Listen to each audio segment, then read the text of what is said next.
So then I decided not to run for reelection as chair, decided not to run for Congress as the party had been talking about having me do, because I lost my confidence in myself and my belief in myself because I did not Wow. have that support system as I was going through that. And I actually talk about this in some of my keynotes, and I say that I like to think of myself as this empowered woman, but I wasn't in that moment. Like Yeah.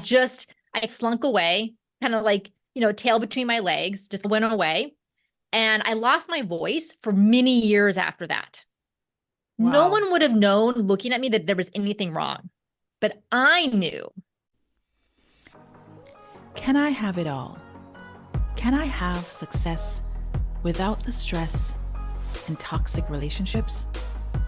Here's your chance to get some insight, some advice, some real girl talk, and sometime real man talk on how to be the boss, whether it's boardroom, bedroom, or when you're trying to find the time to access your bliss.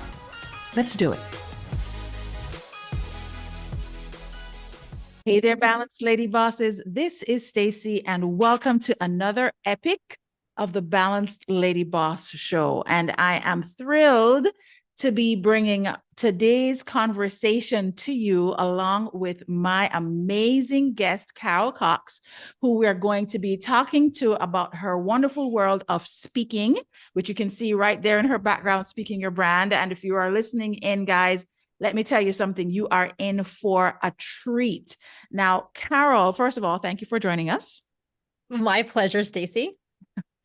I want to tell the audience just a little bit about how I found you and why I started stalking you so that you could be on this podcast.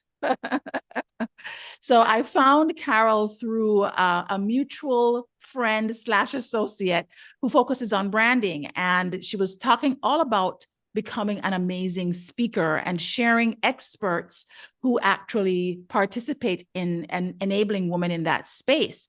And because I am actually stepping deeper into my speaking career in 2024, I was like, oh, I'm interested in this. I want to meet all these wonderful experts. And lo and behold, as I was reading through one of the emails, I saw that there was this amazing person that actually coaches on how to become an amazing speaker. And I jumped on to listen to her podcast because, of course, podcasters love podcasters, right? Absolutely. Exactly. And there's Carol. And I immediately, like literally, once I listened to the first episode, I immediately emailed and invited her. So I just wanted to just say thanks again, Carol, for joining us. And I'm going to just share a little bit about you with our audience so you guys know who we're going to be talking to today. So Carol Morgan Cox is the founder and CEO of Speaking Your Brand, which is a coaching and training company that helps high-performing, purpose-driven women entrepreneurs and professionals create their signature talks and thought leadership platforms. Carol is the host of the weekly 5-rated Speaking Your Brand podcast. And during election season, she serves as a Democratic political analyst on TV news, which, let me tell you something, I'm ready for my TV spotlight. So we're going to talk to Carol all about how she managed to, create that as a part of her career.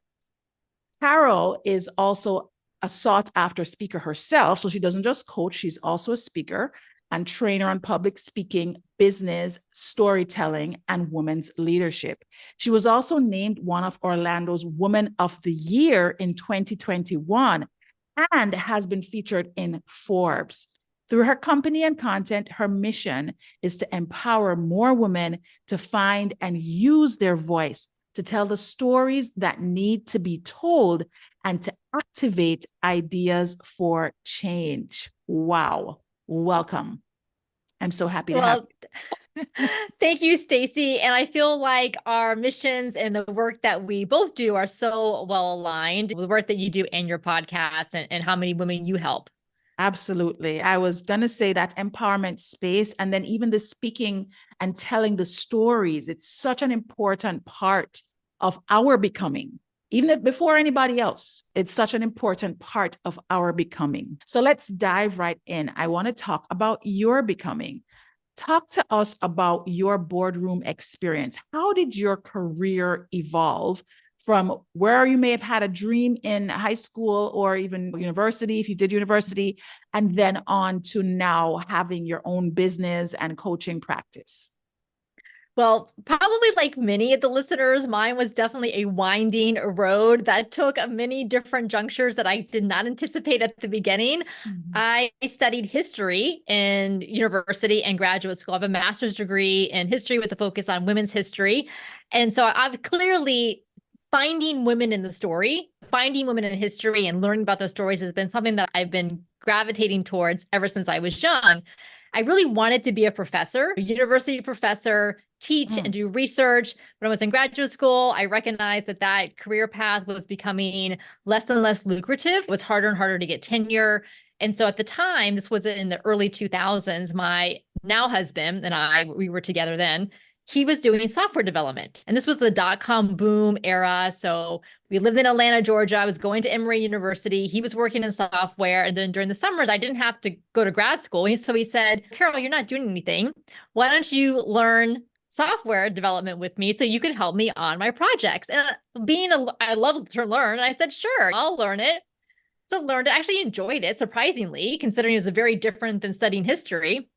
So I ended up leaving with the master's degree, and then we started this technology company, and we did that for about 10 or 12 years. And so I did all the software development, all the project management, everything from big companies to small companies. And then in the meantime, in that, I also got involved in local politics. And that's how my time on TV came about. And we'll come back and talk about that. So got involved in local politics, did some software development around that. Then around the year 2014, just got really burnt out with the coding, like just day in and day out. And I said, okay, I really want to, number one, get back to my roots of supporting women and helping them find their stories. And I want to work with people more than I work with the code on the computer. So in 2015, I started Speaking Your Brand. And here we are now, 8-9 years later. Wow.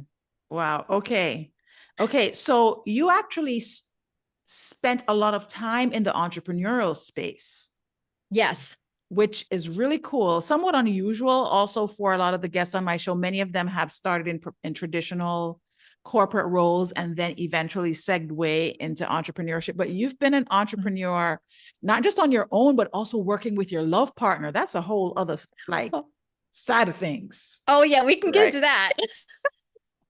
Okay, awesome. Excellent. So on that path, were there moments where you had this, I don't think I can do this? Because software development, you stepped into that in a safe space, so to speak.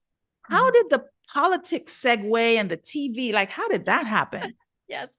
Okay. So then I was born and raised in Florida. But like I said, I went to Atlanta to go to graduate school, but then I was done. So we decided to move back to Florida because that's where all of our family lives. Okay. So we moved to Orlando, the Orlando, Florida area, and decided that really I had always have loved politics ever since I was in high school, always followed politics, was always active. And so decided when I turned 18, I couldn't wait to go register to vote. I was that girl. I was so excited, right? And so I was like, okay, now is the time. I'm out of school. I want to get involved in politics. I want to help out on some campaigns, get involved. So I did. And then the group of people in the local party decided that they wanted me to run for chairperson in the next election cycle. And so and being that ambitious young woman, I was like, sure, I'll do it. I was 30 years old, bright-eyed and bushy-tailed, like I can make a difference. I can do things. And so I ran and then got elected and then did a huge media campaign because I knew what I needed to do marketing-wise to get the word out about the candidates we were running. So that's how I started getting invited to come on the local TV news stations because I was like the new fresh face in local politics. So that's a tip. Have a title, have a role in the community, have a title, whether you're working for a nonprofit or for a board, because that helps you to get on TV. Because if you just pitch yourself to go on TV as a business owner, the TV stations are going to say, sure, but then you need to pay to play. Yes, that pay to play is very evident in a lot of the markets that I participate in now. There's a whole heap of that.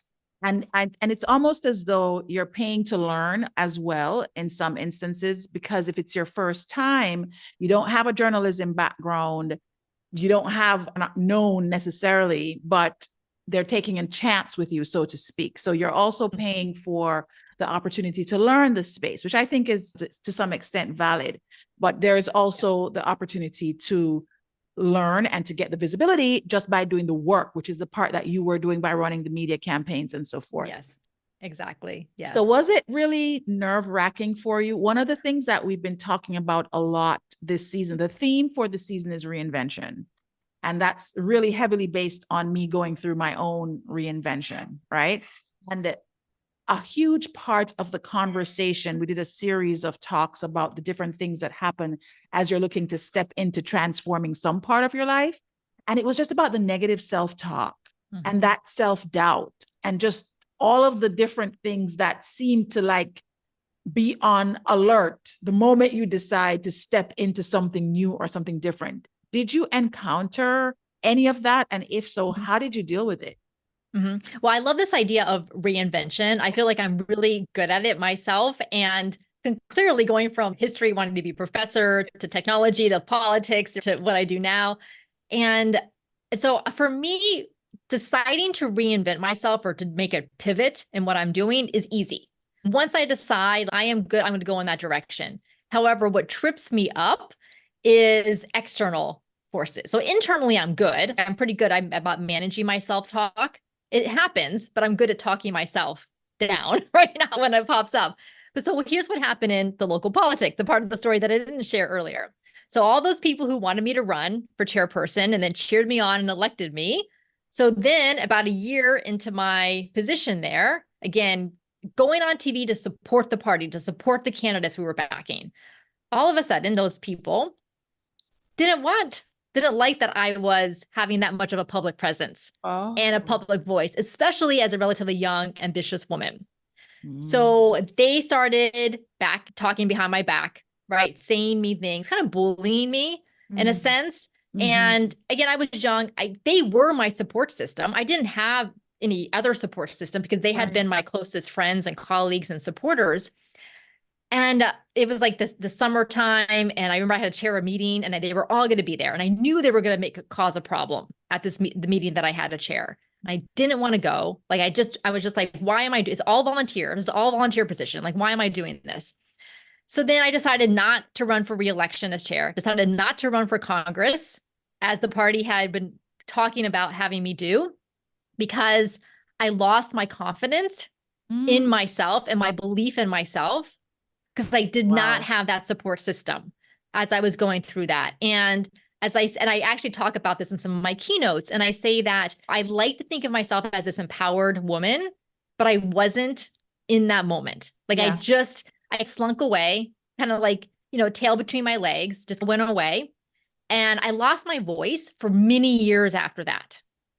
No one would have known looking at me that there was anything wrong, but I knew that I was making myself smaller. I almost trying to be invisible because of what had happened. And unfortunately, I see this happen to a lot of women, whether they're celebrities or people like us. And I feel like that's why I started Speaking Your Brand, even though I didn't realize this until years later. I was like, I'm creating the support system and the space that I wish I had back then. Yes.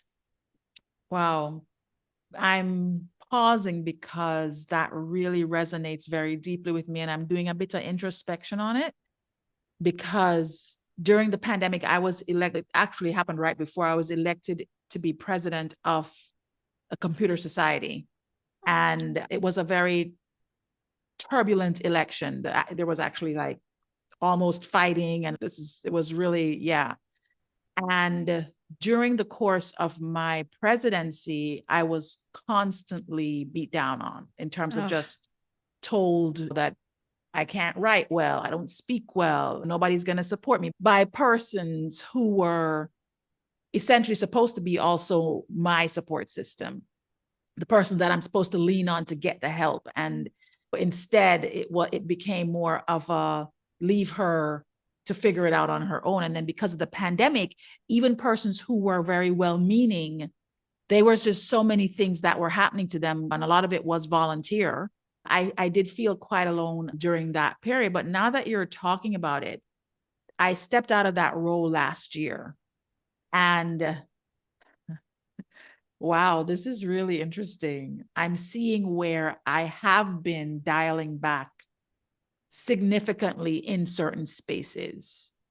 And I've never thought about it like that before. So this is a really big, I'm going to have to do some deep diving around this now. Yeah. Well, thank you for sharing that, Stacey. And I'm sorry that you had to go through that. And especially because clearly you're so talented. And for the people to say things like that, they had their own reasons to do that. That had nothing to do with you and your capabilities. And that's really what it always boils down to, is that when you encounter those external forces, it really is to help you with the reminder that it's always about you. It's never about anybody else. And all of the things that they're bringing to your feet, it's about them. And we oftentimes get so caught up in the external that we forget our own voice, our own power, our own strength, the impact that we are meant to actually be having in this world. And losing your voice is a really great way to actually frame that up. So well said. Yeah. Now, how did you transition back into being very present and visible and finding your confidence again? So public speaking, for sure. I think maybe that's also why I started speaking your brand. So what I would describe what happened in local politics, that happened in the year 2005, 2006. So ages ago now, right? Yeah. And so again, I was quiet for a while, but then about 2010, 2011, I started getting invited again to speak in marketing conferences because I do a lot of more in technology. So marketing and technology conferences, because that's the business that I was doing. So again, but it was all like very like technical topics or like tactical types of things. That was good. I enjoyed it. But so I started going back on the speaking circuit. So that helped. But I think that helped me transition out of the tech business into speaking your brand, because it gave me that new boost of confidence that I needed to do something different. But then it was starting my podcast in 2017, right? Week after week doing podcast content. Like, you learn your voice, you refine your voice, you get more confident and comfortable, you get to talk to amazing people, and then doing more public speaking related to speaking your brand, and has just helped me to develop my voice in a new way. Yeah, no, I love that. And what's interesting, Carol, is that we actually have so many things in common. It's a little weird. I'm sitting here and I'm listening. I'm like, oh, okay. Because Atlanta is what I would consider my other home base other than Kingston, Jamaica. And I was actually supposed to be in Atlanta now, but I fell down the stairs and injured myself and ended up having to come back to the island, all this stuff. But I'm actually transitioning to reestablishing myself in the Atlanta market, having lived in Jamaica for over 10 years now, and just ready to expand my market, expand my reach. So I heard that. And then my background is in tech. And of course, transitioning from being known as a woman in tech and a techie and all of those things into a space that is more aligned with my passion work and my purpose work is, I think, where my reinvention is really focused.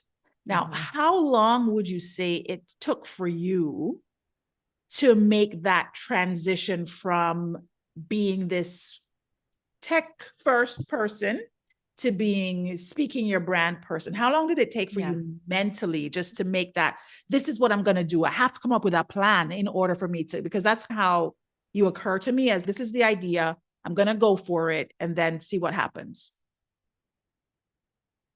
Whoops.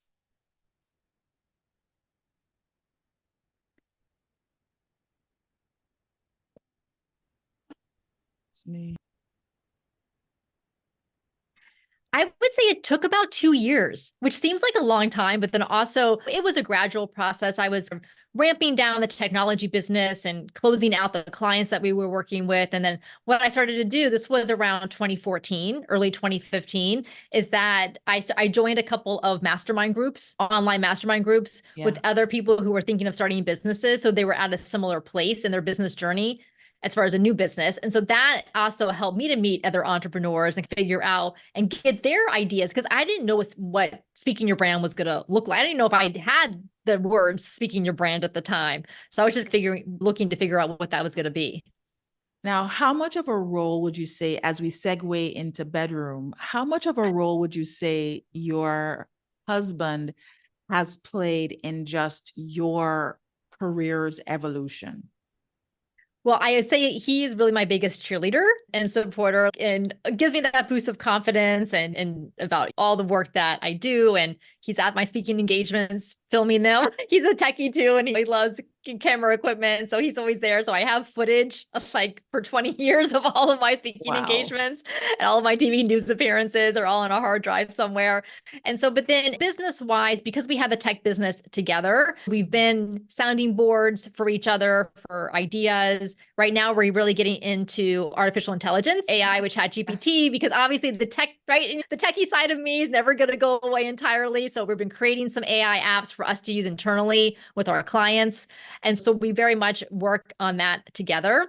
And then one thing that I learned after working together after all these years is that we have very different like brains. So I am very much like the executor. I will get things done. Like I hear stuff and I'm like, yes, this is what we need to do. These are the 10 things. Let's just go step by step. Like I'm the project manager. I'll go get it done. He's the visionary, the idea person, right? Like we can do this and we can do this. And wouldn't it be great? We can do this, which are fantastic ideas. But in the beginning, when I heard all the ideas, all I heard was, oh, here's all the work I have to do, right? To execute it. And for him, it was like, no, you don't have to do all these ideas. I'm just like playing around. It actually took us quite a few years to figure out that it wasn't that one of us was doing something to the other, which is that we had very different ways of approaching what we were thinking about for the business. No, that's actually a really good point. And as we were talking, when we were getting ready to start, and I told you that Honeyboo on my side is helping with the lighting. And he's a techie as well. He runs a tech company, CEO of a tech company. And I've been trying to get him to also focus a lot on the coaching side of the business, because he's also a certified leadership coach. And of course, I have all these things that I want him to do. And he has a whole company that he has to run, right? And so I think we're now in the phase of me learning his style, as opposed to me saying, well, why aren't you doing all the things that I'm telling you that I think we should do together? That's how I'm figuring it out now. So I'm glad you said that, because it took you a few years to figure it out. So I don't feel so bad. I don't feel so bad now. So tell me about your family life. Are you a mom? Do you have that side of things just completely planned out? How do you navigate? Okay, so I do not have any children, just a cat. Right now, just one cat. We had two. Sadly, one passed away a few years ago. So I'm a cat mom. And my sister has 4 boys, and now I have a great niece. I don't know. I'm a great aunt now to a little 1-year-old baby. So I've been enjoying spending a lot of time with her lately. Okay, so you have more than enough to keep yourself very, very busy. And aside from the work, how do you have downtime with your partner? Because one of the things that I know many women struggle with, especially high performers, A-type personalities, is doing all the things that we do for work and career and support and serving the community, and then making sure that we create time with our partners that's not just like passing ships in the night or going over the checklist of what you got to get done during the day kind of thing. How do you navigate that? And to be honest, Stacey, and I know this is what you liked from your conversations, it's not easy. It's really not, because we live together, we work together, we both work remotely. So we're from home. We're basically together 24/7. And so we have to be very intentional about, like, we exercise together, we go to the gym together, we go running together. So that gives us a break away from just work or just talking about the business. But I must say that's what dominates a lot of the conversations is that. And then actually, I feel like I've always been in awe of women entrepreneurs who are also mothers, especially mothers of relatively younger kids. Wow, how do you do it all? And I will say that then they're almost forced that they have to stop working. Like they have to go gladly go Yeah. do things with their kids or for their kids. Whereas because I don't have that, Yeah. and I'm very good. Like my computer shuts down at 6 o'clock at night. Like I am very Really? good about, oh Oh, yeah. I like to go to bed early. Like I'm in bed by 9 o'clock. I wake up really early. So I'm very good about those types of boundaries. But I also like it seeps into the weekend sometimes if I don't have specific plans, right? So I yeah. almost feel like the principle that says like work will fill the time that you Yes, allocated it to it. I feel like will. that's It what will. happens. It will. Okay. Yeah. All right. So when you're in this, because you spend a lot of time with your husband, Mhm. I'm on the opposite end of that spectrum from a desire perspective. Like I like time and then I want my time. We have a lot of kids between the two of us. It's 5. I have Wow. 3 and he has 2. They're not small. They're because we're a blended family. We have 2 in university, one that's about to go off to university next year, and then 2 more that are in high school. But they consume a lot of energy and a lot of time, even though they're not small. Now you have to have real conversations and talk about real things, not just toys and diaper changes and all that kind of stuff. But how do you get time by yourself? Are you doing the things to, and does that help the relationship in terms of you just being alone? Or are you just, I don't want to be by myself. I'm just, yeah, I'm good with honey. I need to be Yeah. with honey all the time. No, I like to be by myself. I joke that I'm an introvert, so I live 99% of my time in my own head. I love to read. I love to think deep thoughts. I know it sounds so weird, but I really do. That's just why I go to bed early because I like to get up very early because that gives me a couple hours in the morning where he likes to stay up late. Like he's more of a night owl. And so it Right. actually works because it gives him time at night where I'm in bed and it's quiet for him. And then I get the time in the morning where it's quiet for For me. So you. that's how we get our alone time. Oh, that's nice. And then you have a big family, so you get to balance Yes. out with the family time. Okay, that's excellent. What are you reading right now? Because you said you're an avid Oh, reader. yes. Okay. So I'm generally always reading one nonfiction and one fiction book at the same time because I read fiction at night before I go to bed, right? Just to get me to sleep. And then nonfiction I read during the daytime, like whatever happens to be. So I've read some great books this year related to AI. So like the evolution of AI and the things that have been going on over the past 20 years. One of them that just came out just a few months ago is by an AI researcher. Her name is Fifi Lee. And I have to find the name of the book, but that was really good because she combined a memoir. So her growing up being an immigrant from China as a young girl, but then getting to the apex of AI research at places like Stanford. Like Oh, wow. she's responsible for AI being able to understand images, like Oh, what it sees in wow. images. Yeah, like Okay. groundbreaking research. Okay. So I highly recommend that. Also, I highly recommend reading books about women and by women because so many, whether it's tech books or business books, are not by that. So that's why I really recommend her book quite a bit. And it's called The Worlds I See. The And again, her name world is I Fifi Lee. see. Last name is Okay. Lee Li. That one. And then that's a really good one. And then the other thing is, so I read a lot of fiction because, like I said before, and I read a lot of World War II era Really? fiction because that's what I studied in And graduate school. okay, when you were doing And so, like, history. so I've always envisioned myself ever since I was a teenager as this young woman in the French resistance who was doing things to combat the bad people and save the good people. So that's the history kind of novels that I like to read. Okay. Okay. No, right now I'm going through my own AI phase. Interestingly enough, my partner is anti-AI and I'm pro Oh, AI. Yeah. So he really just wants regulations. He's like, I just need to get some policies. The company that he runs is primarily they focus on like cybersecurity and AML software, right? That's their world. So they're constantly fighting the bad guys. So I right. understand why he would want to just get the regulations part going. Now I'm over here and I'm just like a kid in Candyland. I'm just like, Yes. oh, this thing and that thing. And I'll be on with Chat GPT, just working on something. And I'll be so excited. And he'll be looking at me like, what is happening? You know? Yes, I know. I feel the same way. I get really excited about it. We're going to be doing it again, a workshop it's called AI tools for speakers. Yeah. So it's a 3-hour workshop that we do live on Zoom. And then I just did this recently where I show them all like, here's how to use ChatGPT for your presentation outlines and your speaking proposals and all of that. And here's the key is that teaching it to write in your brand voice Yes. so that it doesn't come back with what I call generic internet The voice, which is like the standard, like it's, oh my God, and so anyway, so we do this whole thing. We help them figure out their brand voice and then use that in ChatGPT to better write what they're working on. So that's a fun workshop.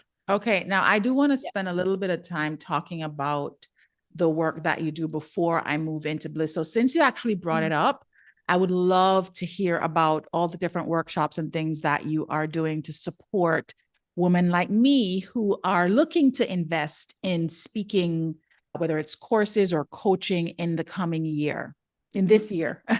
Yeah. Yeah. So our main program is called the Thought Leader Academy, and that is online, and it runs for 8 weeks. And during that program, you kind of hone in and clarify what is your thought leadership message. So what's that unique perspective or angle you have on your topic that you want to speak about? And then we work together one-on-one to map out your talk from beginning to end using the framework that I developed several years ago. I've used this framework for TED speakers who have millions of views on their talks, international keynote speakers, business conference presenters. It works so beautifully. And so we map out your talk from beginning to end. And then during the weekly, so that's one-on-one, then during the weekly calls with the community of women that you're in, and then we talk about the business of speaking, how to pitch, what to charge for your speaking, how to, develop relationships with event organizers, how to amp up your talk so that it's more compelling and more engaging for the audience. So we cover all of that during the Thought Leader Academy. And then occasionally we'll run these 3-hour workshops like that one on AI tools. We have another workshop we do on storytelling for speakers. So how to develop the stories for your story bank and how to tell great stories. And we also have one on the business of speaking and one on your building your personal brand and brand voice. Okay. Okay. No, excellent. And I did actually, when I was going down the Carol rabbit hole, I did actually look and see the different workshops and things that you have, and you do some in-person workshops as well. When is the next one coming up? Yeah. So once a year, we do an in-person 3-day retreat in Orlando, Florida, where I live. It's the end of February. So it's a great time to be in Florida because it's beautiful weather. So that's 3 days. We bring in a stage. So you get lots of practice time on the stage. We give you coaching and feedback because we really want to improve your stage presence. So movement on the stage, your vocal variation, because the Thought Leader Academy, we work on your content. We want to get our hands on you in person to actually work on the delivery. So we do that. That's every year at the end of February. Okay. And do you recommend persons taking the Thought Leader Academy before they come to your annual workshop? Generally, yes, just because you'll have kind of a better sense of you'll feel more confident in your content. However, we do have some women who come to the in-person who maybe have done enough speaking that they have an idea of what their content is, so they don't necessarily have to have the Thought Leader Academy. Of course, it's great to go together, but the best thing to do is, if anyone is interested, is to schedule a Zoom call with me. You can do that right on the Speaking Your Brand website. And then we can talk about which is the best option for you, what makes sense based on where you're at. Okay. Okay. That sounds good. And Carol's information, guys, is going to be in the show notes if you're listening. And certainly if you're following on YouTube, it's definitely going to be in the description. So you can check out all her information there. And I found her on LinkedIn, actually, which is your platform of choice. And I don't hate on that, because let me tell you, IG is a world all on its own. So I get it. I'm on LinkedIn also. So it was nice to come over there and see that people are choosing to use LinkedIn as their main stream. A lot of people. Yes. A lot of people. So there's nothing wrong with that. All right. So we started talking a little bit about bliss in terms of how you find time for yourself. What are some of the bliss practices that really support your greatness? You talked about getting up, going to bed early, and getting a lot of sleep, having that alone time. Do you have any special practices outside of those, what I would consider to be routine maintenance type of things?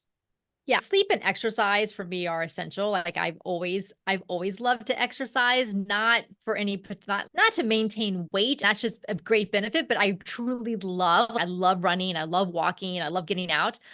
I love nature. So hiking, obviously here in Florida, hiking is a loose term because basically It's it's more flat. walking. Right. It's more walking. But whenever we get to travel, like I've been to Peru, Colorado, like love hiking through the mountains. Utah's beautiful state. So those are the kinds of things that I like to do that where I get to actually go somewhere. Okay. Okay. Makes sense. All right. Now, the theme for this season, as I shared, is all about reinvention. I would love for you to talk about either a past reinvention that really changed your life or an area of your life that you're looking to reinvent in 2024. Yeah, so this is very timely. So as we talked about, like I've been getting more and more into AI. I'm very excited about the possibilities. And I think it's because I really see technology as a way to harness human potential, not as a replacement, but as a Mhm. collaborative partner for us so Mhm. that we can do the things that we truly enjoy and get better at the things that we want to. And so so as far as reinvention, I have this background in tech and obviously been doing speaking your brand, but I'm working on a book around brand voice and AI, taking the Ah, Venn diagram of all of the things that I've been doing in my career and finding a way to put them together. So reinvention in the sense of bringing back the tech mhm, thread that had mhm, lied dormant for a number of years, and then mhm. putting myself out there for speaking engagements and then obviously finishing up and publishing the book. No, that's excellent. We're going to definitely have to have another conversation in some way, shape, or form, a live or something where we talk about the book. Maybe we could do a Yeah, LinkedIn live because I do yeah, those from time to time. that'd be That, fun. yeah, that Yeah. would be a lot of fun. One question that I did have about that path that you're choosing, though, because there are so many of us who are very afraid or concerned about AI and not just about replacing the jobs, but even just having confidence with how to use it and the human side, humanizing that aspect of entering into this space. Are you going to be addressing that at all in the path that you're taking?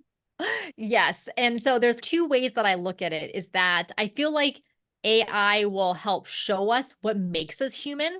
Because Yeah. it's almost like that foil. In every great novel, the main character has to have a foil, like someone who's opposite of them to show him or her their Yeah. true qualities. So Yeah. I feel like AI is that foil. It's also very much a mirror.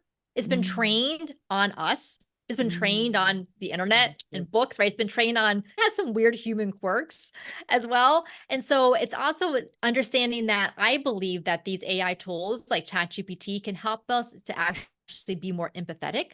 So to be more human in the ways that we feel like we should be human, I've learned I'll put in emails that I'm writing into ChatGPT and it will come back with output like language that is so much more empathetic and two Wow. than I would write by default. And I'm like, and I actually learned from it. I'm like, oh, I can see what you're doing here. Why you said this, this, and this. Wow. Okay. That's actually encouraging to hear. And I think that's one of the things that may be missing for some persons. I know that there are still, if I'm in a room of, say, 10 people, I would say 30% have said, yeah, I'm in it, I'm using it.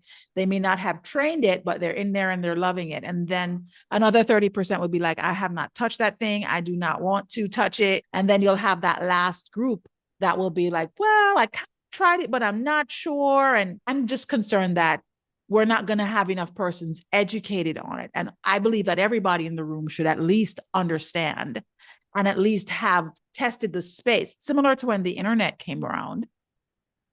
Yeah, Nobody, what is this internet exactly. thing? I don't Yes, like know. I don't, I don't want to trust Google and Wikipedia. All that stuff's going to be wrong. Why would I look up something on yeah, Google? And obviously now it's just we can't imagine not having it. can't imagine not having it. Okay, Yeah. excellent. Well, I hope Yeah. you're doing what makes you happy.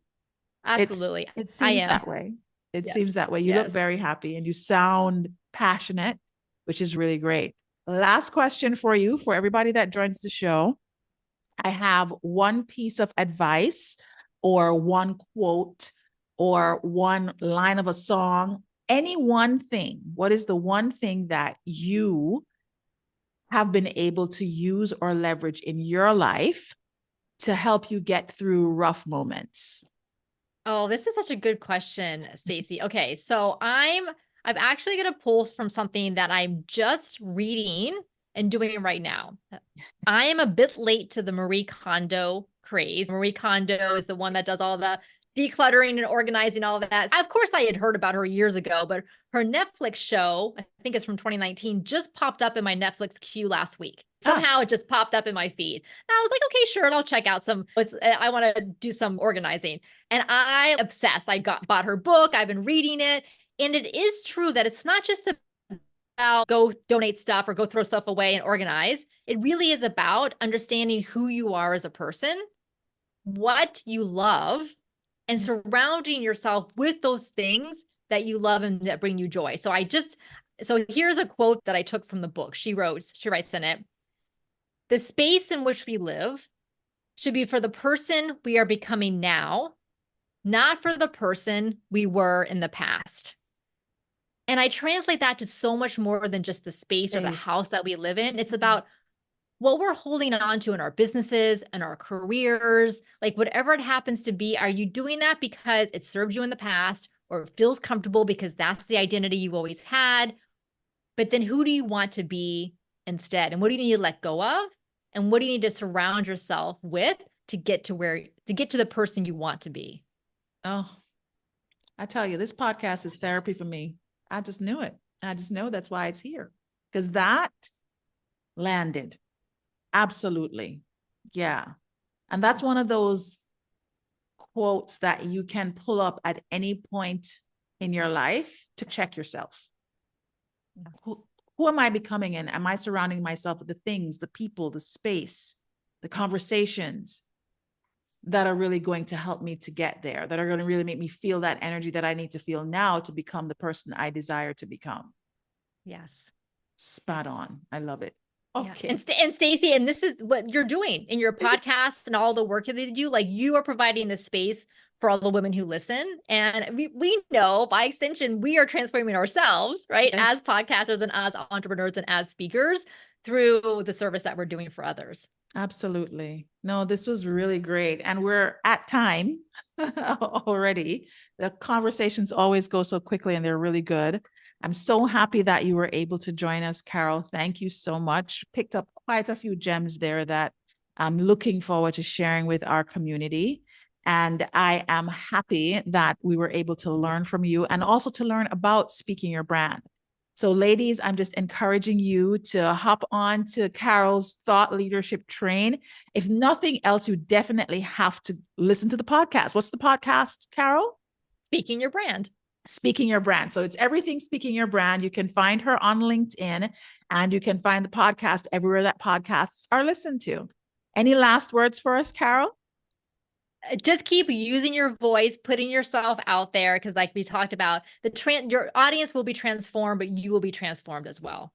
Absolutely. Awesome. Thank you so much for joining. And ladies, thank you for joining us on another epic of the Balanced Lady Boss Show. Take care, everybody.